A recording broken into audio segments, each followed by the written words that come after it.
कि जब चारों ओर अंधेरा छा रहा हो, कोई अपना न दिखाई दे रहा हो, केवल दुख ही दुख, अशांति ही अशांति, उस समय आप देखिएगा भारी से भारी संकट की निवृत्ति के लिए एकमात्र उपाय है।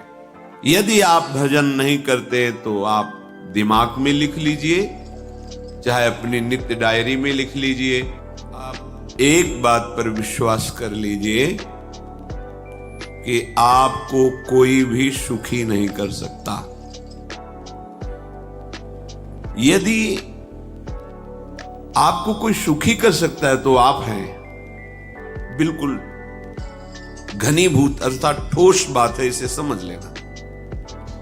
यदि आप अपने विचार के द्वारा, विवेक के द्वारा अधर्माचरणों का त्याग करके धर्म पूर्वक जीवन व्यतीत करते हुए भगवान नाम जप करते हैं, तो पूर्व पाप कर्म के अनुसार जब देह रचा गया तो उसमें जो प्रारब्ध दुख सुख का है वो तो आएगा, पर आपको परास्त नहीं कर पाएगा। और आगे आपके लिए महासुख है जो दुख और सुख दोनों से परे है। अखंड प्रसन्नता, अखंड आनंद, वो केवल आपके करने से होगा। उपदेश मिल सकते हैं, मार्ग बताया जा सकता है, आपको सहयोग मिल सकता है, पर चलना आपको होगा।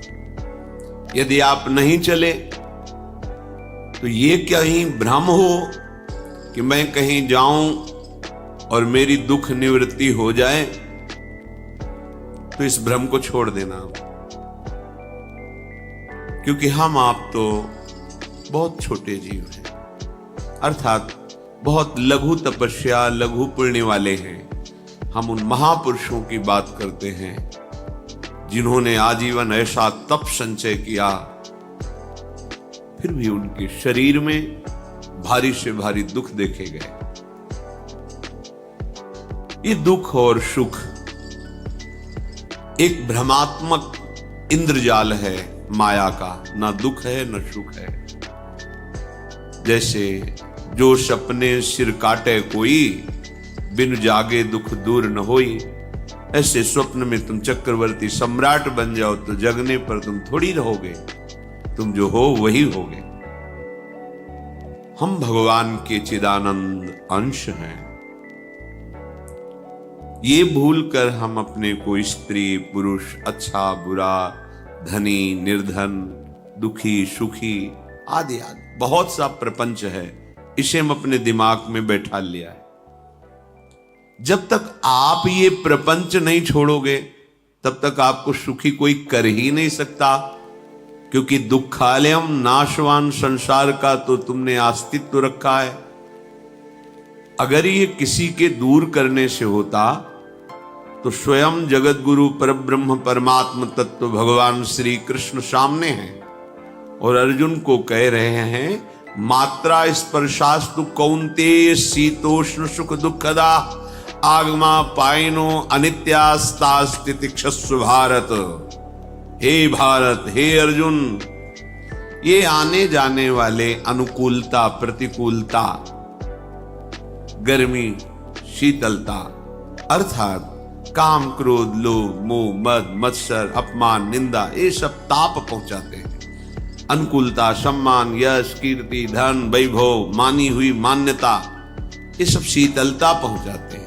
ये उष्णता और शीतलता, अनुकूलता और प्रतिकूलता आने जाने वाले हैं।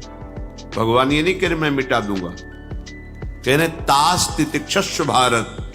हे अर्जुन, ये तुम्हें सहना होगा। यदि तुम इसे सह गए तो तुम्हारे हृदय में ऐसी स्थिति प्रकट हो जाएगी कि फिर ये स्पर्श भी नहीं कर पाएंगे। सहने से तुम्हारी भक्ति बढ़ेगी, तुम्हारा चिंतन बढ़ेगा, तुम्हारा स्मरण बढ़ेगा। सत्य वस्तु के लिए, सत्य तत्व के लिए तुम सुखी हो जाओगे। बिल्कुल खुली बात। आडंबर नाटक पाखंड इसकी जरूरत नहीं।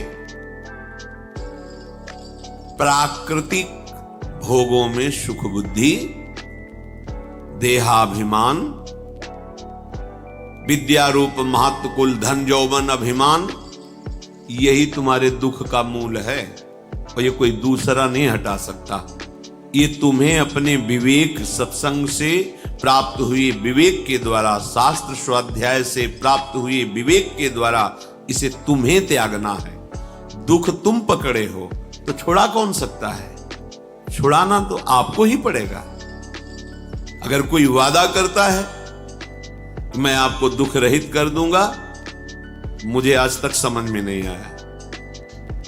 दुख रहित होने का जो उपाय है वो गुरुजन, महापुरुष, संत जन बताते हैं कि जब चारों ओर अंधेरा छा रहा हो, कोई अपना न दिखाई दे रहा हो, केवल दुख ही दुख, अशांति ही अशांति, उस समय आप देखिएगा कोई एक है जो आपको बहुत प्यार कर रहा है। वो हमारे प्रभु हैं। आप जिनकी तरफ पीठ किए हो और जहां दुख है उधर मुख किए हो, वापस घूमो, सन्मुख होइएगा। सन्मुख होए जीव मोय जबहि, जन्म कोटि अघनाशों तबहि। करोड़ों जन्मों के पाप नष्ट कर देते हैं भगवान। जहां प्रभु की तरफ हुए तो पता चला बहुत जन्मों से बिछुड़ा था, वो मेरे स्वामी मिल गए। भारी से भारी संकट की निवृत्ति के लिए एकमात्र उपाय भगवान श्री हरि का आश्रय, उनके नाम का जप। सत्य मान लीजिए, आडंबर से कुछ नहीं होना। चाहे जितने जंतुर बांध लो, चाहे जितना जो कुछ जादू टोना जो मनावे सो कर लो, बारी मथे घृत होए बरु शिकताते बरु तेल, बिनु हरि भजन न भवतरी यह सिद्धांत अपेल। विनिश्चितम बदामि तेन अन्यथा वचांस में हरि भजन्ति। अटल बात है, यदि भजन नहीं करोगे तो तुम्हें कोई सुखी नहीं कर सकता। तात्कालिक आपको ऐसा लग सकता है मेरा काम बन गया, नहीं, वो तत्कालिक है। हमारा काम बनना तो तब होगा जो हमारा आवागमन मिट जाए, सदा सदा के लिए मुझे ऐसी वस्तु प्राप्त हो जाए कि जहां चाह ही खत्म हो गई, जहां दुख ही खत्म हो गया। वो हमारा स्वरूप है, वो हमारे आराध्य देव है। प्रार्थना मान लीजिए, भटकाव से बचिए। ये कलिकाल मलायतन मन कर देख विचार, श्री रघुनाथ नाम बिन नाहिन आन आधार। महापुरुषों ने स्पष्ट कहा है।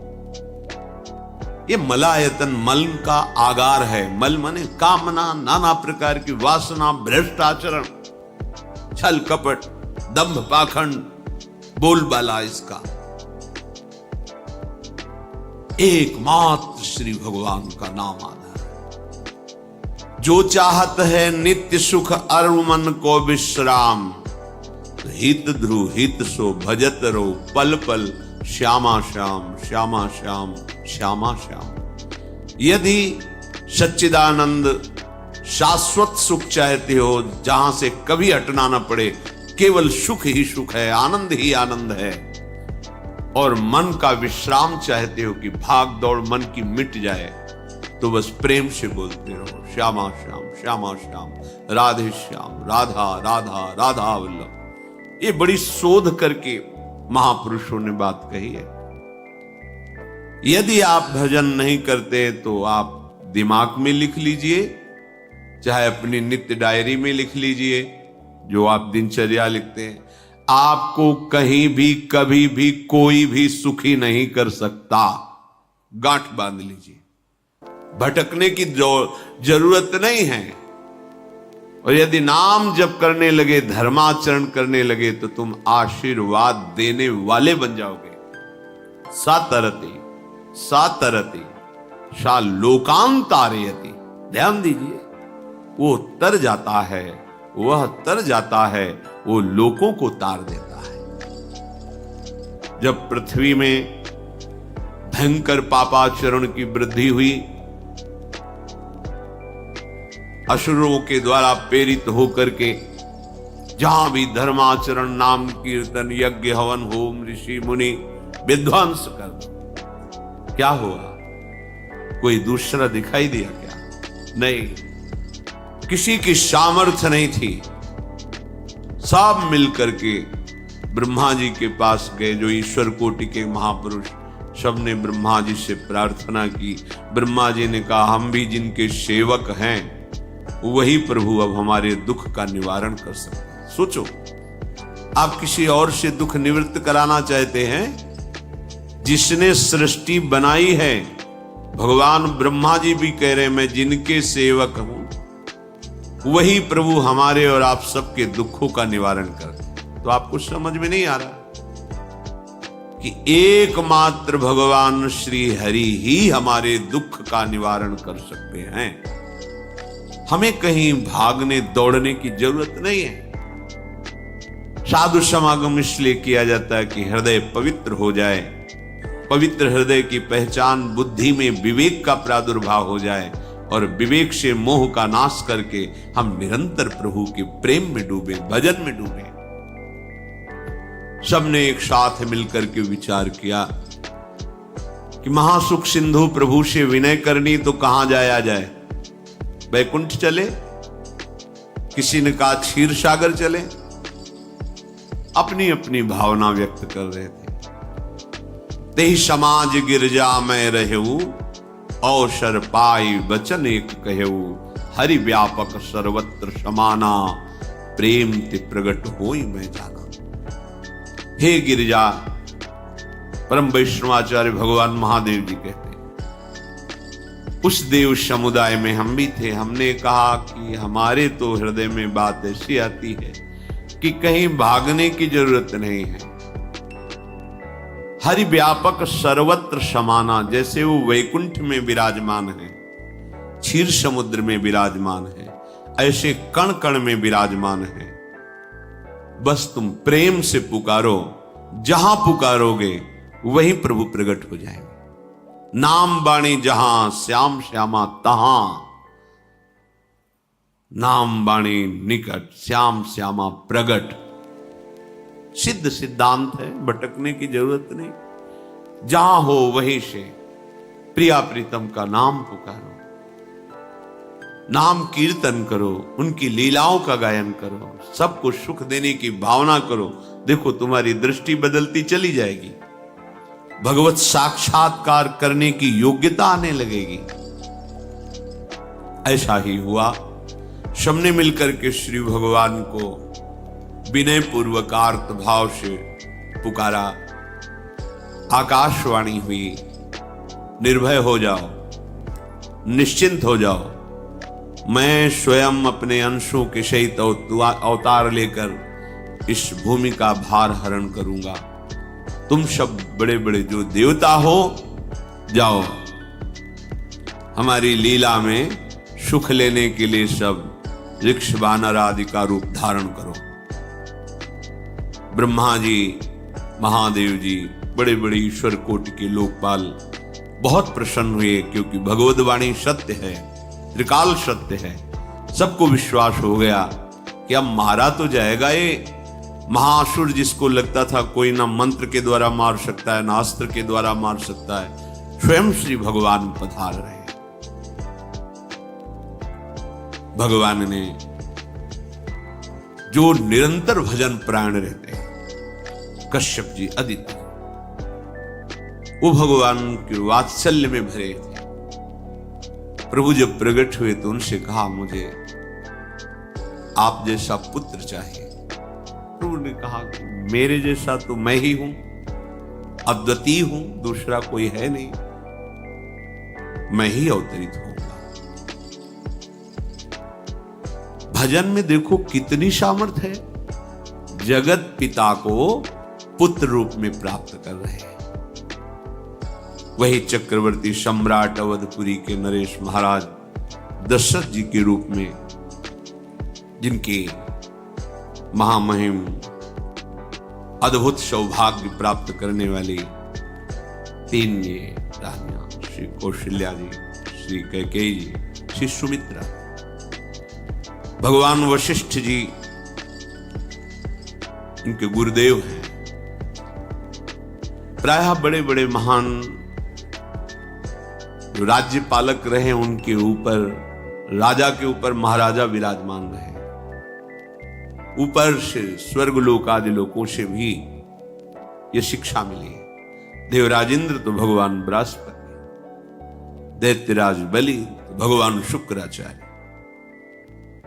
जनक जी तो सदानंद जी महाराज, दशरथ जी तो वशिष्ठ जी महाराज। ऐसा था क्योंकि जहां हमारा विवेक काम नहीं करता वहां ये ब्रह्मबोध संपन्न महापुरुष तत्काल हमको संभालते हैं। महाराज दशरथ जी के हृदय में प्रबल लालसा हुई कि अब अवस्था व्यतीत होती जा रही है, पर जो गृहस्थ धर्म का परम लाभ है वो तो हुआ ही नहीं। वशिष्ठ जी के चरणों में प्रणाम करके कहा, भगवान एक ही बात की असंतुष्टता है, हमारे कोई पुत्र नहीं है।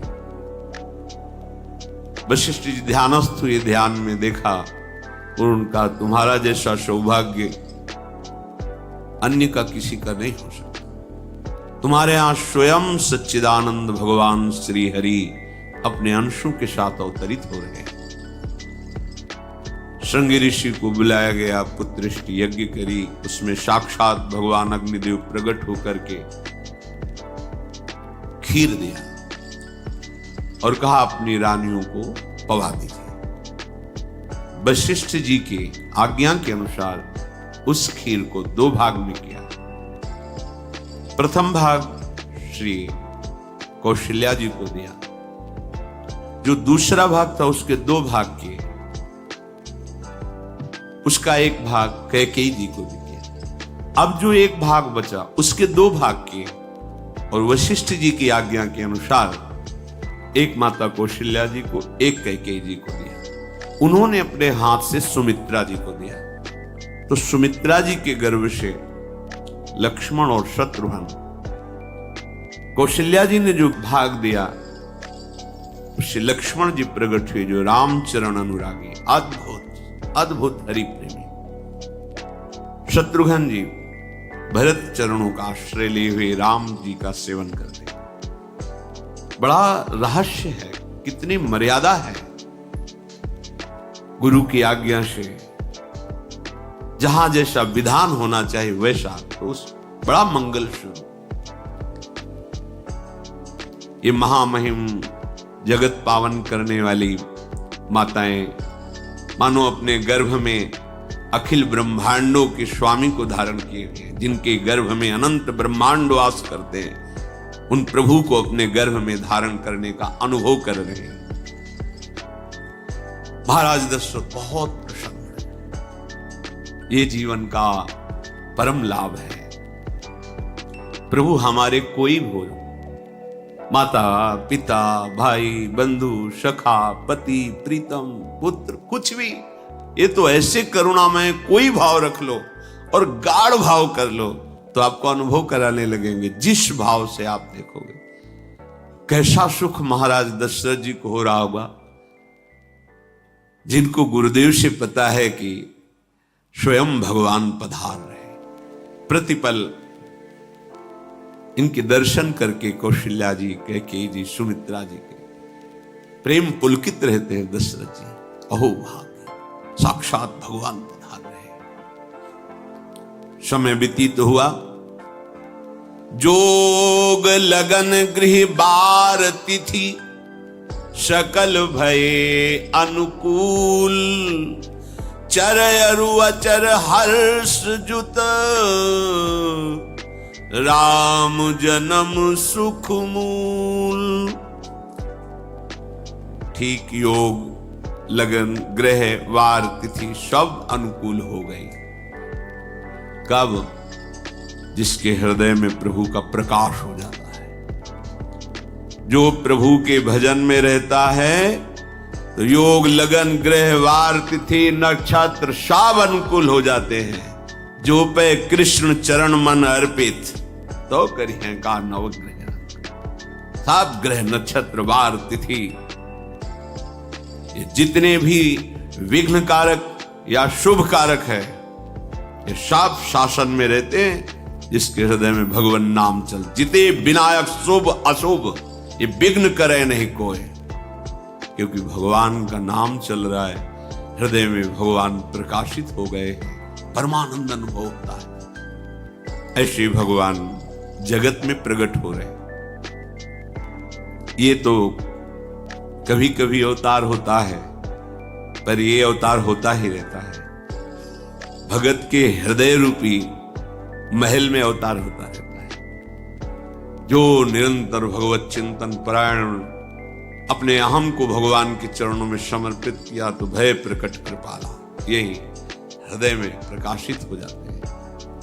हृदय में ही दिव्य वृंदावन प्रिया प्रीतम दिव्य लीला। चैत्र का महीना, नवमी तिथि, शुक्ल पक्ष, अभिजीत मुहूर्त, ठीक दोपहर का समय 12 बजे। सब लोगों को परमानंद प्रदान करने वाले प्रभु पधारे। शीतल मंद सुगंधित वायु बह रही है, देवताओं की दुंदुभियां बज रही, पुष्पों की वर्षा हो रही। बड़े बड़े ऋषि मुनि नृत्य कर उठे, जैसे साधना का फल मिलता है हृदय आनंद में। आज समस्त साधनाओं के फल स्वयं मंगल मूर्ति प्रभु पधार रहे। सब महात्माओं का, संतों का हृदय अलौकिक आनंद से भरा हुआ है। पृथ्वी जितनी दिव्यता है सब प्रकाशित कर दी। रस भरे फल, औषधियां, दिव्य मणियां, रत्न जो छुपाए हुए अपने गर्भ में थी, प्रभु आ रहे, सब प्रकाशित कर दी। जलधाराएं जो सूखी हुई थी वो भी। जब ब्रह्मा जी ने देखा कि जो भगवान ने आकाशवाणी में कहा था वो सब सत्य हो रहा है, आकाश में ब्रह्मा जी समस्त देवतागण विराजमान होकर के अंजलियों में दिव्य पुष्प लेकर के वर्षा कर रहे हैं। सुंदर सुंदर अलग अलग वाद्य बज रहे हैं। ऋषि मुनि देवता सब स्तुति कर रहे हैं। प्रणाम मुद्रा में सब खड़े हैं, क्योंकि समस्त लोकों का पालन करने वाले भगवान श्री हरि महाराज चक्रवर्ती सम्राट दशरथ जी के भवन में प्रकट हो रहे हैं। तो आकाश में सब ईश्वर कोटि के महापुरुष पुष्पांजलि अर्पित कर रहे हैं। उसी समय भगवान का प्रादुर्भाव होता है। भगवान कभी गर्भ से नहीं प्रकट होते, लीला होती है, ऐसा अनुभव होता है गर्भ है। पहले भगवान भगवान के रूप में प्रकट होते हैं, फिर वो बालक बन जाते हैं। कभी ऐसा कहीं नहीं मिला, अनुभव होता है ऐसा। समय से गर्भ रहा, समय से गर्भ बढ़ा, ऐसा अनुभव होता है। पर भगवान प्रकट होते, इसीलिए भय प्रगट कृपाला दीन दयाला कौशल्या हितकारी हर्षित महतारी मुनि मनहारी अद्भुत रूप विचारी लोचन अभिरामा तनु घन श्यामा निज आयुध भुज चारी भूषण बनमाला नयन विशाला शोभा सिंधु खरारी कह दुई कर जोरी अस्तुति तोरी केहि विधि करो अनंता माया गुण ज्ञाना तीत अमाना वेद पुराण भनंता करुणा सुख सागर सब गुण आगर जेहि गावहि श्रुति संता, सो मम हित लागी। जन अनुरागी भयउ प्रगट श्रीकंता, ब्रह्मांड निकाया निर्मित माया, रोम रोम प्रतिवेद कहे, मम उर्षो बाशी यह उपहासी, सुनत धीर मति थिर न रहे, उपजा जब ज्ञाना प्रभु मुस्काना, चरित बहुत विधि कीनि चहे, कही कथा सुहाई मातु बुझाई, जेहि प्रकार सुत प्रेम लहे। दीनों पर दया करने वाले, बात समझिए। बहुत तपस्या है, बहुत गुण है, बहुत बड़े साधक हो, बहुत बात अभी नहीं बनी। दीनों पर दया। अगर हमारा भजन साधन बन रहा है, हमें भगवत चर्चा कथन श्रवण का सौभाग्य, धाम नाम रूप लीला, ये मेरे प्रभु की हेतु की कृपा है। आप एक बार भी राधा नहीं बोल सकते, कृष्ण नहीं बोल सकते, एक मिनट भी आप नहीं आ सकते, ये केवल मेरी लाडली की कृपा है। हृदय में किंचन मात्र गर्व नहीं, अभिमान नहीं। वो हमारे भगवान को बहुत प्यारा होता है, प्रियालाल को बहुत लाडला। हमें प्रभु के अगर चरणारविंद के अनुराग में डूबना है तो विवेक से देखो है क्या पास हमारे। अगर कुछ भी दिया हुआ है भौतिक आध्यात्मिक, वो सब मेरे प्रभु का दिया हुआ है, तो गर्व किस बात का, अहंकार किस बात, तो दैन्यता आ जाएगी। अज्ञान से ये अहंकार बढ़ता है, ज्ञान से इसका समन हो जाता है। चाहे भौतिक हो चाहे आध्यात्मिक हो, मेरे को सब कुछ मेरे प्रभु ने तो दिया है। ध्यान देकर देखो तुम्हारी उपज क्या है, तुम भी तो उन्हीं के अंश हो। न तुमने शरीर बनाया, न संसार बनाया, तो फिर अध्यात्म तो भौतिक अध्यात्म सब कुछ मेरे प्रभु का दिया हुआ है, सब कुछ प्रभु में है, तो फिर अहंकार किस बात का, दैन्य हो जाओ। यंत्र कहे कि मैं दक्षिण की तरफ चलूंगा और यंत्री तुम्हें उत्तर की तरफ चलावे तो एक कदम चल नहीं सकता यंत्र, ठीक ऐसे ही तुम हो। पर यह ज्ञान ना होने के कारण अहम वृत्ति को स्वीकार करके मनमानी आचरणों में उतर गए। अब तुम्हारा यंत्री माया हुई, यंत्रारूढ़ानि मम माया। और यदि भगवद आज्ञा का पालन करते हुए भजन परायण, तो आप भगवान के हाथ के यंत्र बन जाओगे, महासुख में निमग्न हो जाओगे। जो दीनों पर सदैव दुलार करते हैं, माता कौशल्या जी को परम सुख देने वाले प्रभु प्रकट हुए। मुनियों के मन का हरण करने वाले प्रभु को सामने देख करके कौशल्या जी आनंद मगन हो गई। प्रभु कहां? सामने। आनंद क्यों? नेत्रों से अश्रुधारा चल रही कौशल्या। सामने देखा श्याम सुंदर विराजमान है, लोचन अभिरामा तनु घन श्यामा। ऐसी अद्भुत श्यामता त्रिभुवन में नहीं, ब्रह्मा जी की बनाई हुई नहीं, कोई ऐसी श्यामता जिससे उदाहरण दिया जाए कि प्रभु के श्रीअंग की श्यामता कैसी है।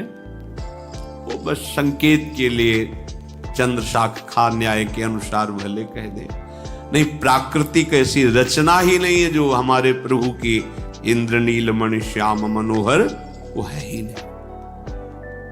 वो सामने देख रही कौशल्या जी। ये भजन का प्रभाव है। अरविंदाक्ष कमल नयन। देखते ही चित्त चुरा जाए, ऐसे नेत्र हैं प्रभु के। अजान बाहु लंबी भुजाएं। और जब प्रभु जहां प्रकट होते हैं, चाहे वो कंस कारागार हो या अवधपति का महल हो, पहले वैभव से प्रकट होते हैं। ऐश्वर्य से समस्त आयुध समस्त वैभव, दिव्याभूषण बनमाला, चार भुजाएं, शोभा के समुद्र, आसुरी वृत्तियों का, भावों का, व्यक्तियों का नाश करने के लिए प्रभु प्रकट हुए। इसीलिए प्रभु से भी बढ़कर प्रभु का नाम है। वो व्यक्ति का नाश नहीं करता, वो वृत्ति का नाश करके भगवत दासत्व प्रदान कर देता है। बहुत अपार महिमा भगवान नाम की है, प्रभु के नाम की है। प्रभु प्रकट होते हैं तो दुष्टों का विनाश करते हैं, लेकिन प्रभु का नाम जिसके हृदय में प्रकट होता है, दुष्टता का नाश करके उसे जगत पावन करने वाला बना देता है। तीर्थी कुर्वन्ति तीर्थानि, वो जहां चरण रख दे उसे निष्पाप कर देता है। भूमि को, वायु को निष्पाप कर देता है, जिसकी जिह्वा पे नाम चलता है। मैया ने देखा, कौशल्या जी ने, जगत के स्वामी सामने विराजमान, दोनों हाथ जुड़ गए। हे अनंत, मैं कैसे आपकी स्तुति करूं? वेद पुराण सब स्तुति करते हुए हार गए। नेति नेति कहकर आपका पार नहीं पाए। माया से, गुणों से, ज्ञान से भी आप परे हैं, असीम हैं, अनंत हैं। श्रुतियां संतजन सदैव आपका यश गान करते रहते। हे दया के समुद्र, हे शब्द, सुखों के धाम, गुणों के धाम, भक्तजन सदैव आपका गान करते रहते हैं। आज वही प्रभु मेरे सामने प्रकट है। हे श्रीपति, आप मुझे सुख प्रदान करने के लिए मेरे नेत्र गोचर हुए। अरे जिनके रोम रोम में अनेकों ब्रह्मांड वास करते हैं, एक रोमकूप में अनेकों ब्रह्मांड वास, वो प्रभु मेरे पुत्र कहलाए, ये तो हंसी की ही बात है। मेरी बुद्धि विचलित हो रही। कहां आप असीम महिमा अनंत विराट, आप मेरे पुत्र। जब ऐसा वर्णन कर रहे तो प्रभु मुस्कुराए।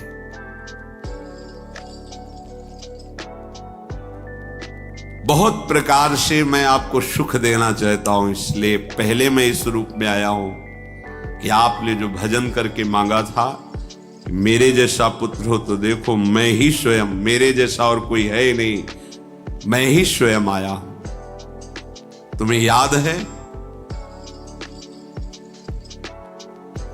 याद, स्मृति आई। हाँ, फिर प्रभु अब इस रूप में नहीं।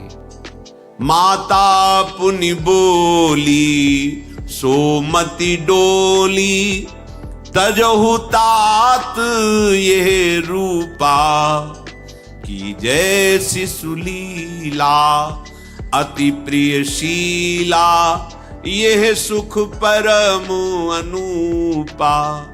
हाँ हाँ प्रभु याद, ओहो अहो भाग, अहो भाग। तो फिर प्रभु ये रूप छोड़ो, और जो सुख देने के लिए आप पधारे हो वो रूप धारण करो।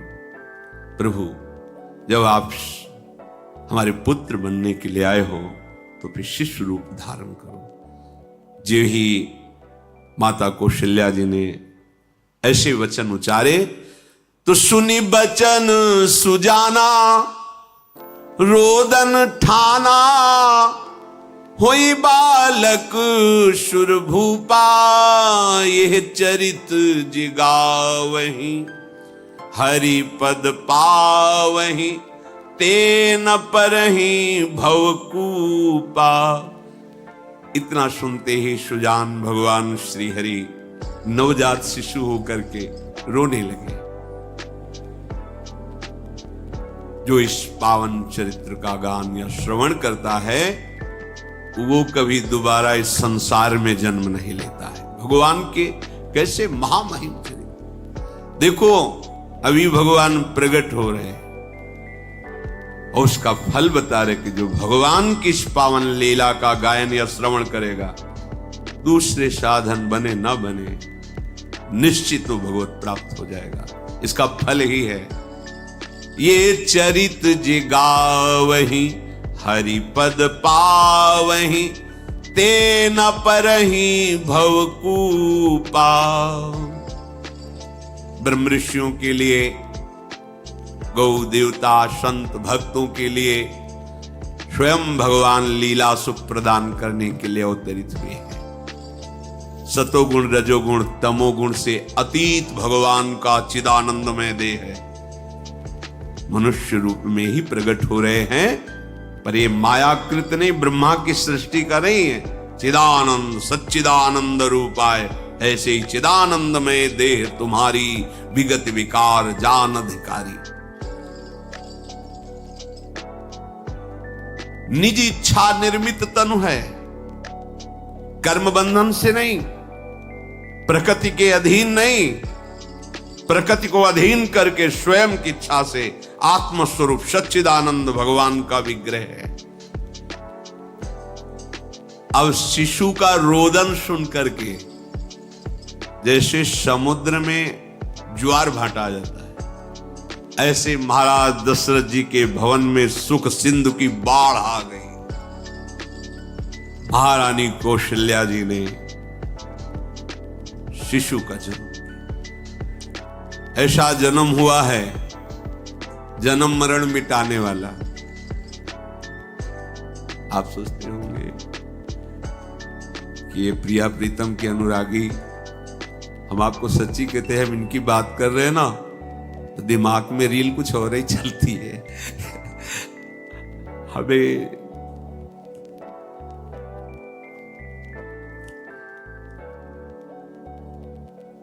आनंद की उमगन मेरे प्रभु है। कल जब इस प्रसंग का गायन करना है तो थोड़ा चिंतन कर रहे थे, तो जब जनकपुर की सीमा में भगवान विश्वामित्र जी के साथ पधारते, आगे प्रसंग आएगा, और जानकी जी जब पुष्प वाटिका में प्रभु की जब दृष्टि पड़ती है और दोनों दृष्टि मिलती है, तो उस समय दिखाई दे रहा था इतना भी अंतर नहीं था, इतना भी अंतर नहीं था। तो बता प्रिया प्रीतम, इतना भी अंतर है। उनके जब नेत्रों में केवल देख रहे थे तो वही नेत्र थे, रूप और स्थान अलग था, लेकिन नेत्रों में वही था जो देखते, जो यहां देखते वही वहां दिखाई दे रहा था। दोनों नेत्रों में पहचान हो जाती, जैसे अपना पति है ना, और वो किसी सुंदर नाटक में वो किसी दूसरे के पति बन करके स्वांग कर रहा हो तो उसको जलन थोड़ी होती है, उसको लगता है मेरा प्रीतम कितना अभिनय में प्रवीण है, ओह मेरा प्रीतम, मेरा प्रीतम। वो आनंदित होती उसे देख के, मेरा प्रीतम अभिनय में कितना प्रवीण है। उपासक अपनी ही धारा में रहे,